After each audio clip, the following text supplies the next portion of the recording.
bersyukur pada Allah Subhanahu wa taala pada zuhur yang berbahagia ini. Allah masih memberikan taufik kepada kita, kesihatan, sehingga kita dapat melaksanakan syiar-syiar Islam. Kita masih mampu melaksanakan perintah-perintah Allah Subhanahu wa taala, melaksanakan salat zuhur berjamaah. Salat dan salam kepada Nabi besar Muhammad sallallahu alaihi wasallam, Nabi yang kedatangan beliau adalah untuk menyatukan umat, Nabi yang diutus untuk menebarkan rahmatan lil alamin.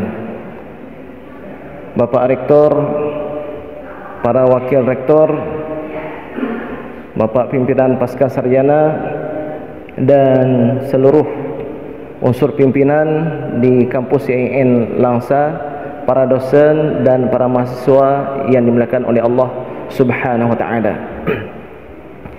Ayat yang tadi saya bacakan adalah ayat 119 dari surat Al-Baqarah, yang intinya bahwa Nabi Muhammad SAW diutus dengan membawa beberapa tugas. Di antaranya adalah basyiran wa nadhira, sebagai pembawa kabar gembira bagi orang-orang yang mematuhi, yang melaksanakan, yang memenuhi seruannya. Wa nadhira, dan Rasulullah SAW diutus juga untuk membawa peringatan, kabar-kabar mengerikan terhadap mereka yang ingkar, tidak mau memenuhi seruannya. Namun dalam kesempatan yang berbahagia ini saya akan menyinggung tentang basyira, kabar gembira. Ada dua hadis. Hadis ini sahih, kiranya dapat menjadi kabar gembira bagi kita semua, insya-Allah. Hadis yang pertama diriwayatkan oleh Imam Ahmad, diriwayatkan juga oleh Imam At-Tirmidzi, Imam An-Nasa'i, disahihkan oleh Imam Al-Hakim dalam Mustadrak beliau, disahihkan juga oleh Ibnu Hibban, dari Abu Buraidah bahwa Rasulullah sallallahu alaihi wasallam pernah bersabda, Ahlul jannati 20 wa 100 saffin. Penghuni surga itu ada 120 saf. Penghuni surga yang akan masuk dalam surga itu ada 120 saf. 80 minha, 80 dari 120 saf itu min ummati, dari umatku. Wa 40 minha, sedangkan sisanya yaitu 40 saf min sairil umam, dari umat-umat yang terdahulu. Masya Allah, 2/3 penghuni surga adalah dari umat Nabi Muhammad sallallahu alaihi wasallam. Padahal perumpamaan kalian dibandingkan dengan umat-umat sebelum kalian seperti bulu-bulu putih di banteng yang berwarna hitam. Maksudnya apa? Umat kita ini terlalu sedikit dibandingkan dengan umat-umat terdahulu, umat Nabi Muhammad ini maksudnya. Namun walau demikian, 2/3 penghuni surga adalah dari umat Nabi Muhammad sallallahu alaihi wasallam. Berbahagialah kita yang menjadi umat Nabi Muhammad sallallahu alaihi wasallam. Hadis yang kedua, hadis yang disahihkan oleh Imam Muslim dari Umar bin Abdul Aziz, dari ayahnya, bahwa Rasulullah sallallahu alaihi wasallam bersabda, "Ma min rajulin muslimin yamutu," tidak ada seorang muslim yang mati, illa abdalallahu makanahu minan nari yahudiyan aw nasraniyan. Tidak ada seorang muslim yang meninggal dan posisinya akan masuk ke dalam neraka, melainkan Allah gantikan posisinya itu, pada posisinya satu orang dari Yahudi atau satu orang dari Nasrani. Umar bin Abdul Aziz ketika mendengarkan hadis ini dari sang ayah, minta sumpah. Wahai ayah, benarkah engkau mendengarkan hadis ini dari Rasulullah sallallahu alaihi wasallam? Benar. 3 kali Umar bin Abdul Aziz minta sumpah dari sang ayah, 3 kali sang ayah bersumpah. Syekh Muhammad Fuad Abdul Baqi ketika memberikan ta'liq, tanggapan terhadap hadis ini, bahwa beliau menukilkan Umar bin Abdul Aziz radhiyallahu anhu, begitu juga Imam Asy-Syafi'i radhiyallahu anhu, keduanya pernah mengatakan hadza arja haditsin lil muslim. Ini adalah hadis yang paling menggembirakan, yang paling menjadikan setiap muslim itu sangat raja kepada Allah Subhanahu wa taala. Inilah dia hadisnya. Masya Allah. Maka kita patut bergembira ketika mendengarkan dua hadis ini, dan selayaknya hadis-hadis yang lain itu kita fahami berdasarkan dua konteks hadis ini. Karena kita sukanya sibuk dengan hadis-hadis yang ingin mencerai-beraikan kita. Kita disibukkan dengan hadis-hadis yang mendukung emosi dan ego kita. Misalnya hadis yang diriwayatkan oleh Imam At-Tirmidzi dari Abu Hurairah radhiyallahu anhu, bahwa Rasulullah sallallahu alaihi wasallam bersabda, "Iftaraqat al-yahud ila 71 firqah." Terpecah Yahudi kepada 71 kelompok. Waftaraqat an-nasara, dan terpecah Nasrani ila 72 firqah, kepada 72 kelompok. Waftaraqat ummati ila 73 firqah, dan terpecah umatku kepada 73 kelompok. Kulluha finnar, semuanya berada di dalam neraka, illa wahidah, kecuali satu. Qalu, para sahabat bertanya, wa ma hiya ya Rasulullah, apa yang satu itu ya Rasulullah? Rasulullah sallallahu alaihi wasallam menjawab, ma ana alaihi wa ashabi, yang mengikut aku dan juga sahabat-sahabat aku. Mulailah kelompok sana melabelkan diri, saya inilah, kelompok kami inilah yang firqah najiyah. Sekaliber Allah yarhamuh Dr. Muhammad Sa'id Ramadan Al-Buti pernah bertanya kepada salah seorang mahasiswa di Damaskus, min aina anta? Sang mahasiswa dengan sombong mengatakan, ana minal firqah an-najiyah, saya dari kelompok yang selamat. Beliau ingin bertanya, ni drone pat asai nanggro, dari mana? Apakah dari Asia atau dari Afrika atau dari Eropa? Dia melabelkan diri, ana minal firqah an-najiyah. Lalu ya, inilah yang kita lihat di masyarakat kita. Enggak boleh ada perbedaan sedikit pun, harus satu versinya. Ketika melihat ada yang berbeda, mesti satu yang benar. Padahal kalau kita lihat konteks hadis ini, ma ana alaihi wa ashabi, sahabat-sahabat Nabi mereka tidak satu versi. Ikhtilaf itu sudah ada dari masa Rasulullah sallallahu alaihi wasallam ada. Jadi kita kembali kepada teks hadis ini dulu. Bagaimana cara memahami hadis ini? Yahudi terpecah kepada 71 kelompok, Nasrani terpecah kepada 72 kelompok, dan terpecah umatku kepada 73 kelompok. Makin banyak terpecah makin bagus atau makin buruk? Menyola semakin banyak terpecah, semakin baik atau semakin buruk? Saya rasa semua kita mengatakan makin banyak terpecah makin enggak bagus. Oh, di sana keluarga sana mereka itu berkubu-kubu. Berapa kubunya? 2 kubunya. Ada kubu tua, ada kubu muda. Keluarga kami lebih parah lagi, ada 3 kubu. Pokoknya kalau sudah banyak kelompoknya semakin parah.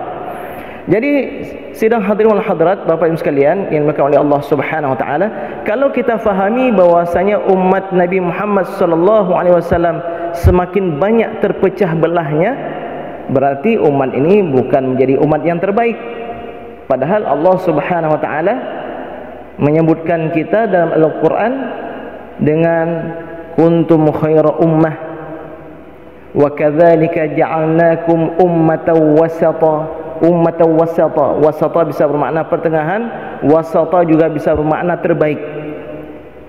Khairul umuri awsatuha dan seterusnya. Sidang hadirin wal hadirat, Bapak sekalian, kalimat yang diucapkan oleh Rasulullah sallallahu alaihi wasallam sudah tepat, tidak salah. Mungkin pemahaman kita yang salah sehingga kita melabelkan kita inilah yang satu itu, yang lain sesat semuanya. Kalau kita cermati teks hadis Nabi sallallahu alaihi wasallam, iftaraqat al-yahud, terpecah Yahudi kepada 71 kelompok, terpecah Nasrani kepada 72 kelompok.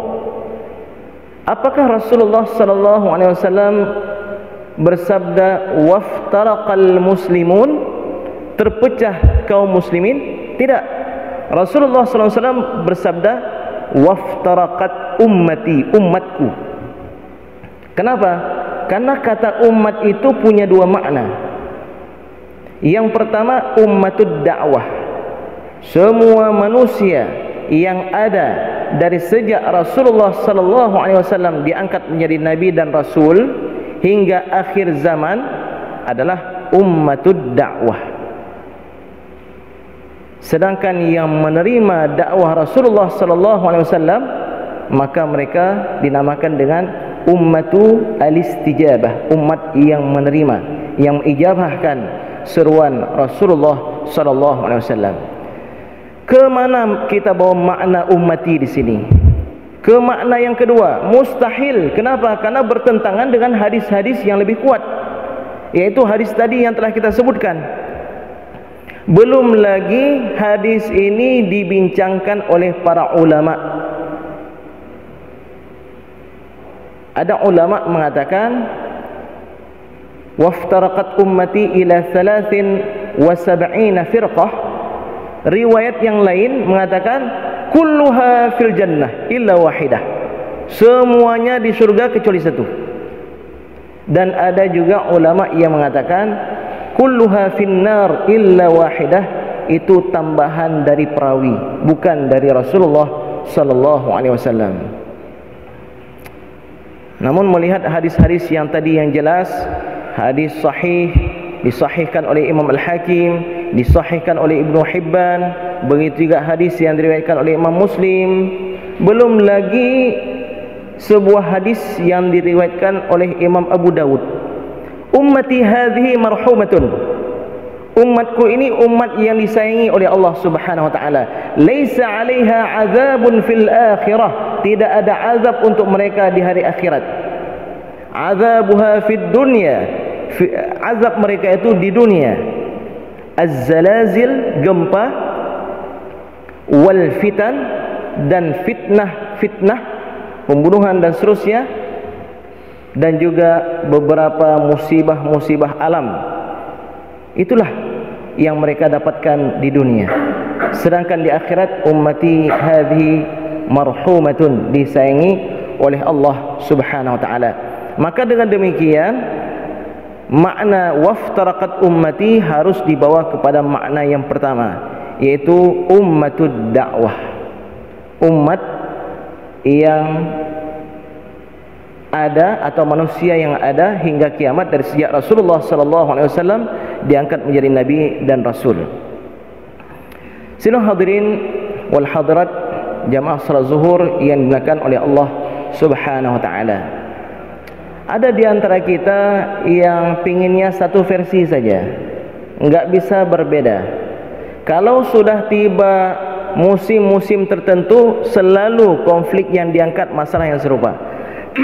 Kalau sudah bulan Ramadan, masalah tarawih dengan zakat fitrah, ya. Sudah ada orang-orang yang menggembar-gemborkan masalah itu. Kalau sudah bulan Sya'ban, masalah salat sunat raghaib, masalah baca Yasin 3 kali pada malam nisfu Sya'ban. Kalau sudah tiba pada musim-musim tertentu, pokoknya kalau sudah ada musim-musim tertentu, sudah senang syaitan, ya. Syaitan sudah senang bertepuk tangan. Ya benar, Rasulullah sallallahu alaihi wasallam dalam hadis yang diriwayatkan oleh Imam Ahmad dalam musnad beliau, inna syaitan qad ayisa ay ya'budahul musallun. Syaitan itu sudah berputus asa untuk menjadikan orang-orang yang salat menyembah dirinya. Syaitan sudah berputus asa. Walakin fit tahrish bainahum, tapi syaitan enggak pernah berputus asa untuk menimbulkan permusuhan sesama mereka yang salat. Dimulai dengan saf, Pak, tolong luruskan. Sudah lurus ini. Luruskan dengan tumit, Pak. Sudah lurus ini. Rapatkan sikit lagi. Masih kecil sudah atur ini, atur itu. Saya sudah tua, apa lagi kamu atur-atur? Iya, dari sana timbullah ikhtilaf, timbullah permasalahan. Inilah yang membuat syaitan itu senang dan mereka tidak pernah berputus asa untuk menimbulkan permusuhan sesama kita berkaitan dengan hal-hal seperti itu. Maka perlu pemahaman yang tepat sehingga hati kita menjadi lapang, siap menerima perbedaan. Bukankah para ulama telah mengatakan bahwa al-a'immah al-arba'ah, imam-imam yang 4 itu kulluhum ala huda, semua mereka itu berada dalam kebenaran.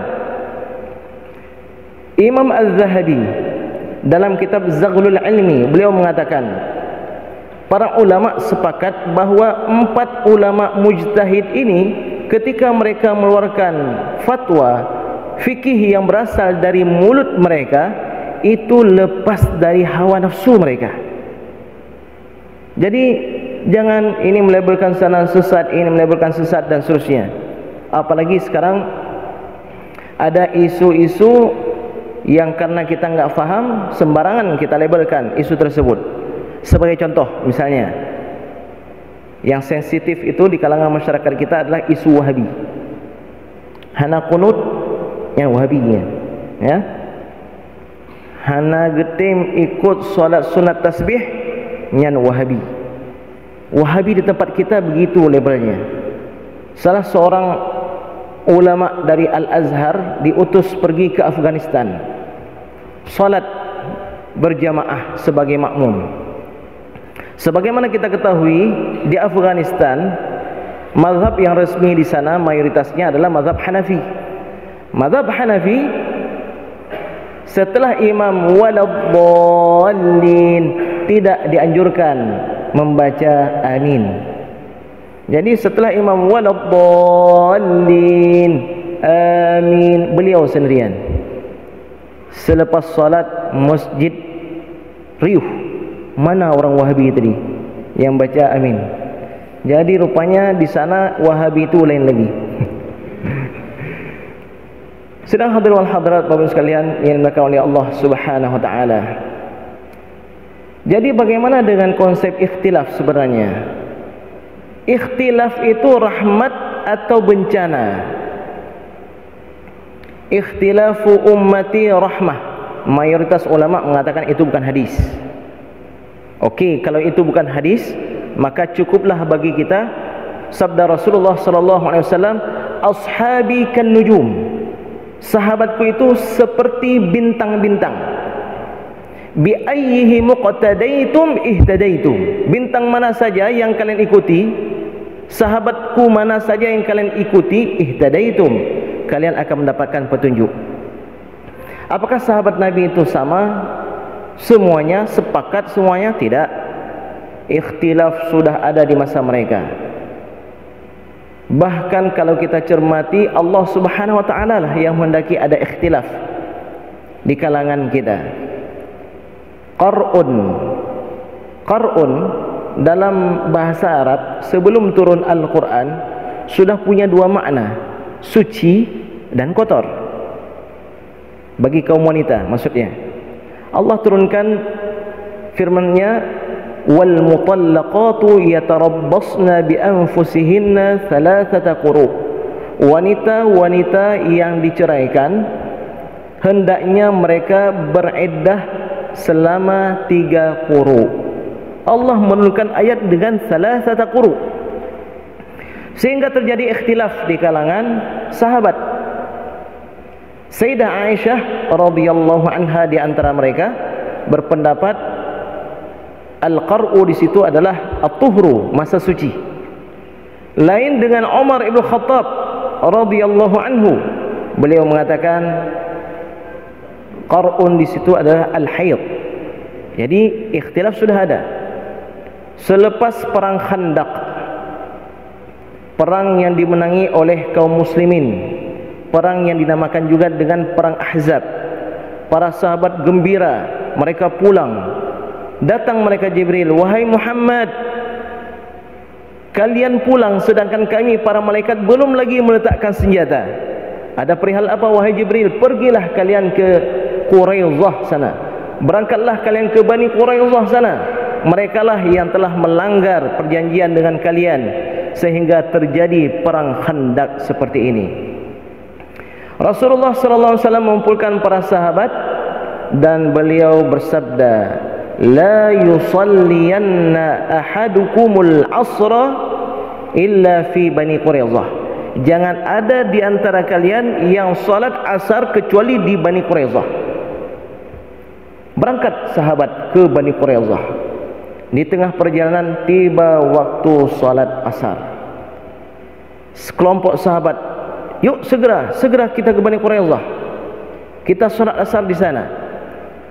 Kelompok kedua dari sahabat tersebut mengatakan, "Tidak, salat itu dimanapun kita jumpai kita laksanakan.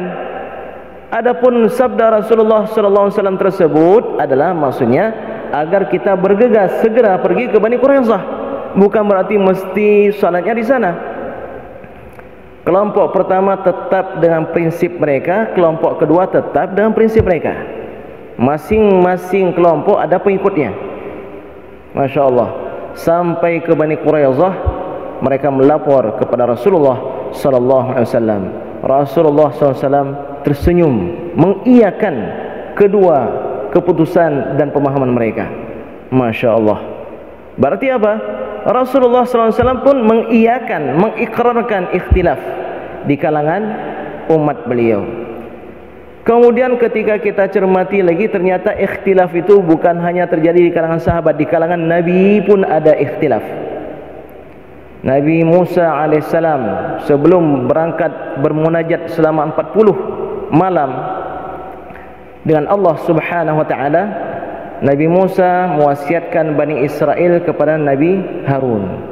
Ternyata Bani Israel melihat Nabi Harun tidak setegas Nabi Musa, berani mereka. Nabi Harun diberikan hikmah, kecerdasan dan retorika yang sangat indah, tapi ketegasan ada pada Nabi Musa alaihissalam. Mereka diganggu oleh Samiri.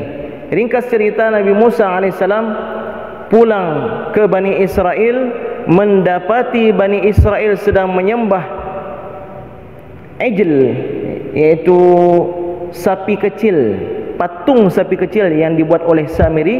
Nabi Musa marah, langsung mendatangi Nabi Harun, menarik jenggot Nabi Harun, ingin terjadi sesuatu pada Nabi Harun. Nabi Harun di waktu itu mengatakan, "Ya bna umma, la ta'khudh bi lihyati." Jangan engkau marah dulu, dengarkan dulu. Ada ikhtilaf, ya, ikhtilaf sehingga akhirnya baik, ya. Para nabi, rasul, orang-orang saleh, ikhtilaf mereka selalu dalam kondisi kebaikan. Dan ternyata ikhtilaf juga terjadi di kalangan para malaikat. Kok bisa malaikat ikhtilaf? Kalau kita wajarlah ada ikhtilaf, ada hawa nafsu.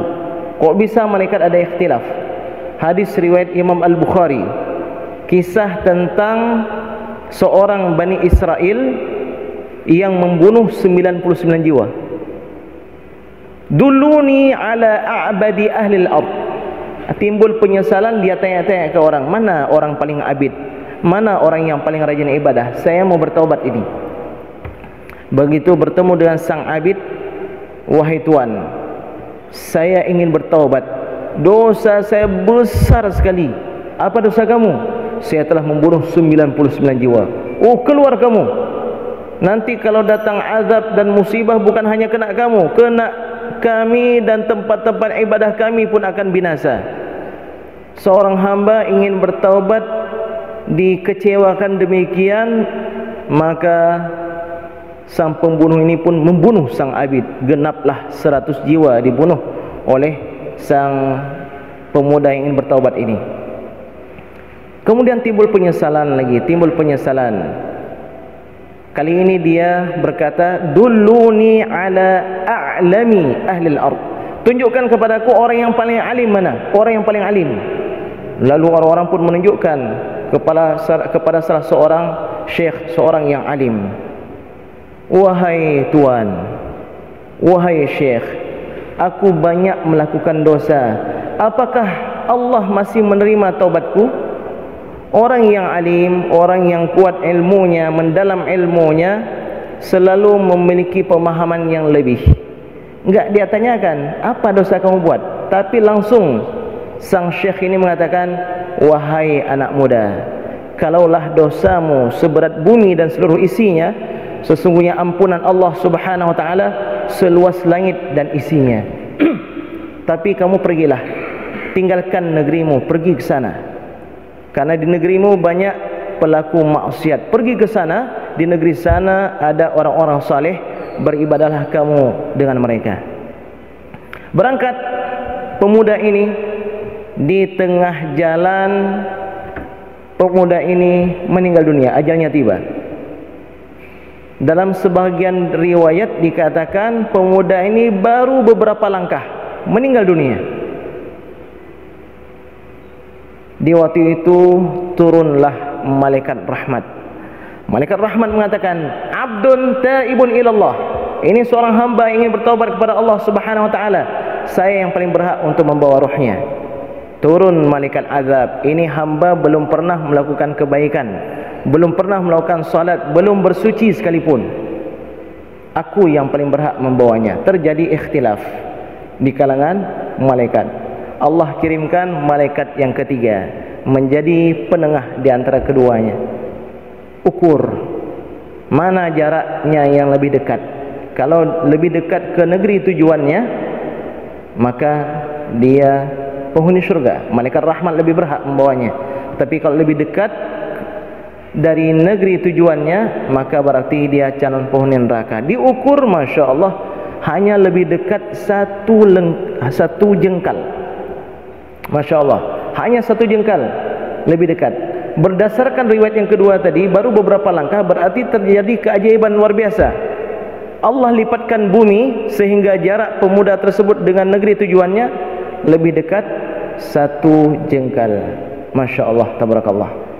Jadi sedang hadirin wal hadirat, Bapak Ibu sekalian, kalaulah malaikat ada ikhtilaf, para nabi dan rasul ada ikhtilaf, sahabat-sahabat nabi yang hidup pada masa Rasulullah sallallahu alaihi wasallam sebaik-baik kurun dan mendapatkan bimbingan langsung dari Rasulullah sallallahu alaihi wasallam ada ikhtilaf. Itu yang kita sebutkan di antaranya, ya. Belum lagi yang lainnya. Apalagi di masa kita sekarang ini, guru kita berbeda, madrasah kita berbeda, cara berfikir kita berbeda. Belum lagi ada pepatah rambut sama hitam, tapi hati siapa tahu. Apalagi kalau rambut kita enggak sama hitam, satu rambut hitam, satu lagi sudah putih. Jadi sedang hadirin wal hadirat Bapak sekalian yang dimuliakan oleh Allah Subhanahu wa taala, jadi mari sama-sama kita fahami Islam ini dengan universal. Kita fahami Islam ini sebagai rahmatan lil alamin. Rasulullah sallallahu alaihi wasallam menginginkan agar umat beliau semuanya masuk dalam surga. Mengapa ada di antara kita yang melebarkan diri yang masuk surga hanya kita? Maka ar-rahimuna yarhamuhumur rahman. Orang-orang yang penyayang akan disayang oleh Allah Subhanahu wa taala. Irhamu man fil ardi. Sayangilah penduduk bumi. Yarhamkum man fis sama. Insyaallah yang di langit yaitu para malaikat akan sayang juga kepada kalian. Mudah-mudahan kajian ini bermanfaat. wallahu a'la wa a'lam. Wassalamualaikum warahmatullahi wabarakatuh.